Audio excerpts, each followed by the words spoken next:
এই ভিডিওটা মেইনলি করা কিছু কথা তোমাদের সাথে শেয়ার করার জন্য এই ভিডিওটা মেইনলি করা। তো আগে একদিন আমাকে মানে আমার পার্টি মেকআপের কাজ ছিল।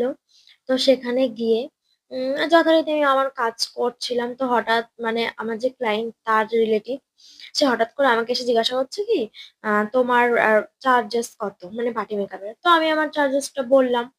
উনি হঠাৎ করে আমাকে বলছে কি যে তুমি এত বেশি নাও, আমাদের ওখানে তো ঘরে ঘরে মেকআপ আর্টিস্ট আর তারা 200-300 টাকায় কাজ করে।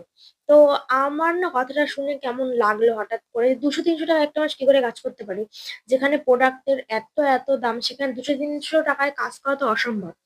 তারপরে আমি ওনাকে একটা উত্তর দিলাম যে আন্টি আপনি কি কখনো তাদের কাছ থেকে সেজেছেন? তো বললো যে না, আমার সাজতে ভালো লাগে না, আমি সাজি না। তো ভালো কথা, তার সাজতে ভালো লাগে না, সে সাজে না, সে তো তার ব্যাপার, আমার কোনো অসুবিধা নেই। আমি তখন তাকে বললাম যে আর দেখুন সবার হাতের কাজ তো সমান নয়, আর সবার প্রোডাক্ট তো সমান নয়।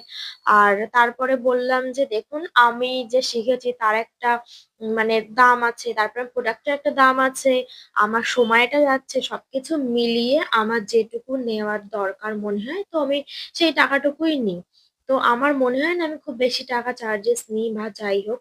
আর যাদের কাজ মানে আমার কাজ যাদের ভালো লাগে তারাই তো আমাকে বুক করে। সো মানে এরকম মন্তব্য করা আমার মনে হয় উচিত না। মানে আপনাদের মতো কিছু লোক হচ্ছে ডিমোটিভেট করে মেকআপ আর্টিস্টদের যে ও এত কম নেয়, তুমি এত বেশি নিচ্ছ কেন, এ এ অত নেয়, ও অত নেয়। আরে বাবা, আপনার আমাকে ভালো লাগলে আপনি বুক করবেন, না লাগলে বুক করবেন না।